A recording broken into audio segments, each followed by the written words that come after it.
So in this session, we're going to talk about macros, otherwise referred to as macronutrients. And we're also going to talk about micros or micronutrients in a little bit of detail as well. Today's session is really focused on why food quality and composition matters. So we've talked about calories and the role of energy balance and how key that is in terms of things like weight management. But actually we want to focus on a little bit on the quality of our food as well, for quite often for health reasons, but maybe performance reasons. So we've talked about calories and the role they have. Is they're essentially a form of energy. And we find macros in all of the calories that are in our food and drink. So everything you look at here from the burger, for example, will be a split of some carbohydrates in the bun. You'll have some fats and protein in the cheese, the layer of cheese. You'll have some fibre and perhaps if you've got tomatoes and lettuce in there. And then you'll have protein and potentially some fat in the main protein source. So it's in most things that we're eating. So what are they? What are the macros? So there's three main groups. Alcohol actually sits as a separate macronutrient. We're not going to cover that for the purpose of today, but we're going to focus on the three main groups. So we have protein, carbohydrates, and fats. So in terms of their energy density, protein and carbohydrates are both about 4 calories a gram. Fats are a little bit more energy dense, so they're about 9 calories per gram. And they all play a very different role. And there's a very quick summary here of the roles they play. There's actually extensive lists of the roles that they play in our diet, but we've covered the main ones. So for protein, it's things like tissue growth and repair. So it helps with things like our muscles, but also things like skin, hair and nails. It supports our immune function as well, very important. And protein also is the slowest macronutrient to digest. So if you're wanting to feel full, opting for something with protein in is a very good idea because it'll take your body a little bit more time to digest it and therefore you'll feel fuller for a little bit longer. Carbohydrates are our body's preferred source of energy, essentially. It's quick energy. It's also where we'll get dietary fibre, so that's going to be important very much for our digestive health. And then fats play a really important role with hormone production and nutrient absorption. So they help our body actually uptake the other nutrients that we're eating. So that's just them in a very, very quick glance. And where do we find them? So when we look at the composition of our diet, it will probably be quite varied across the macronutrients. So a lot of macronutrients will tend to not fall just in one camp. Some will, so a simple sugar, for example, or an orange juice, or even here we've got like sweeties, confectionery, will quite often just purely be carbohydrates from sugars. A good example to look at where we get some crossover is something like salmon. So salmon will sit as a source of protein, but there'll also be some dietary fat there with the omega-3 fatty acids. So sometimes there's a bit of crossover, and this tends to happen with most foods where they'll have one main macronutrient composition, but they may have some proteins or some fats. So again, with something like rice, for example, its main macronutrient is going to be carbohydrates, but there will be little bits of trace protein in there as well. And obviously I've mentioned fibres and the role that plays in our digestive health. So things like whole grains, even things like pulses and lentils, which also borderline into proteins, and the fruit and veg that we're eating as well. So what about micronutrients? They're essentially all vitamins and minerals, which won't be anything new to you. You'll have heard people talk about vitamins and minerals before in our diet, and we call them micronutrients because they're actually all required in much smaller quantities than a macronutrient. So they tend to come in things like milligrams, for example, and not in grams. The thing here is that often people will think they need a supplement in their diet, and that may be true for some people depending on the context and their own individual circumstances.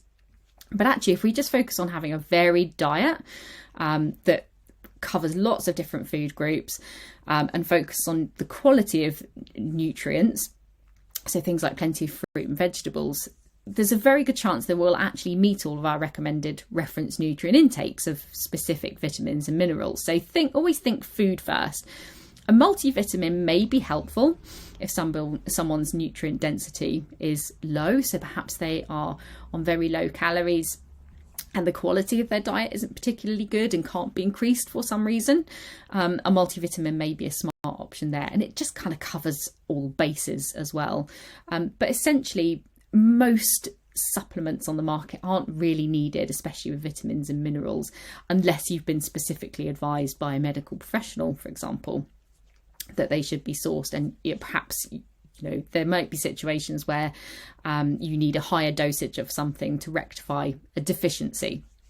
So this is a good example. Vitamin D, often we are deficient. In the UK, we don't get a lot of sunlight for long extended periods of time. We don't get enough exposure, and it's difficult to get the right quantities through food alone.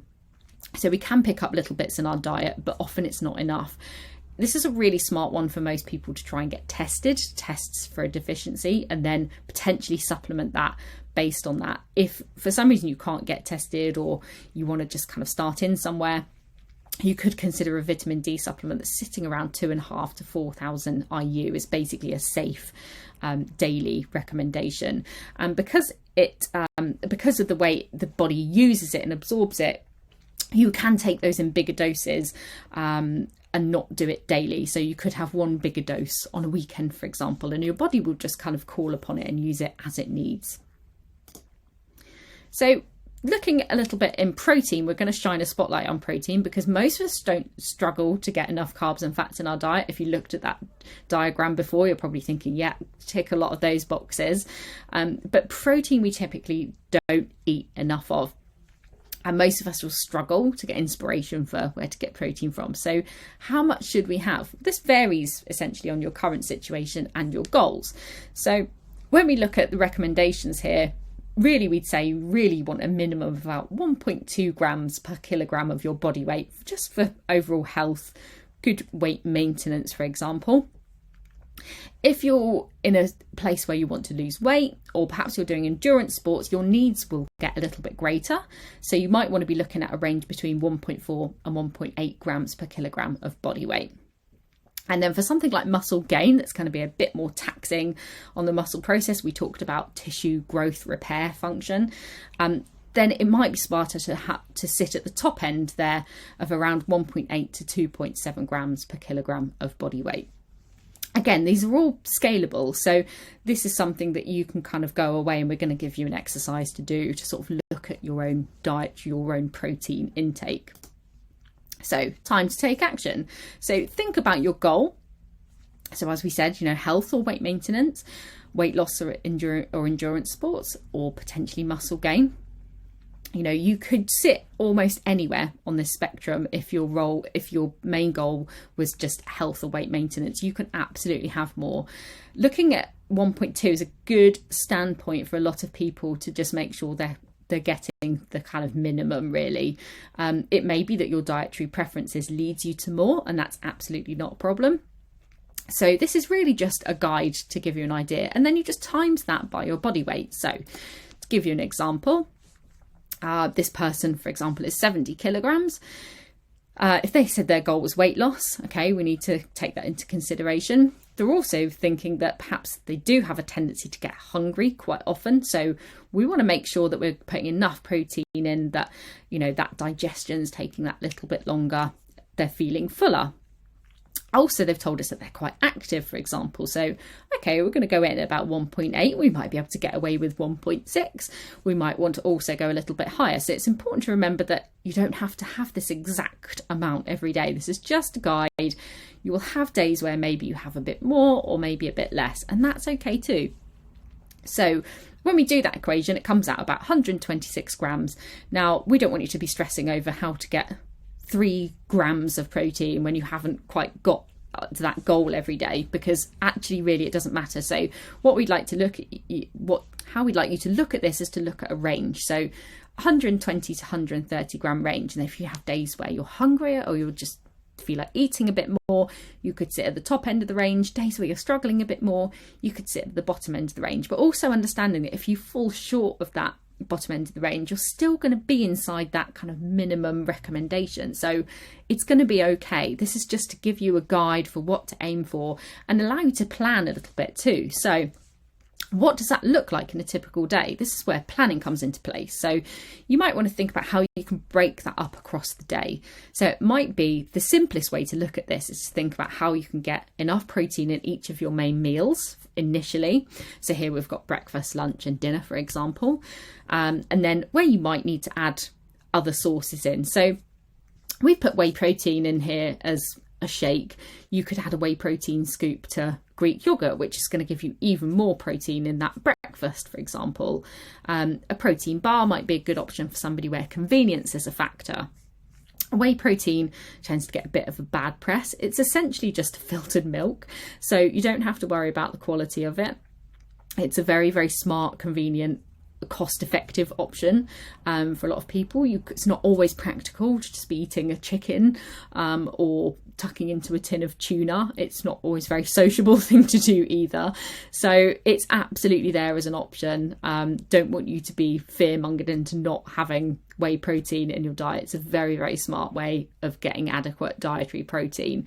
So this just gives you a bit of an example of what a day could look like. And the important thing to remember is, in those meals, you will pick up other grams of protein from the other sources. So, for example, with a beef or even a veggie mince, like a spag bol or a chili or something, you will be getting some protein from the pasta and the rice. If you add a bit of cheese on top, you'll be getting a bit of protein from the cheese as well. So you can see it's not just about the main protein component, but if we focus on the main protein component, it does mean that you're likely to get enough in your diet through the day. Hopefully that's particularly helpful. Hopefully you found this all very helpful, and we look forward to seeing you soon.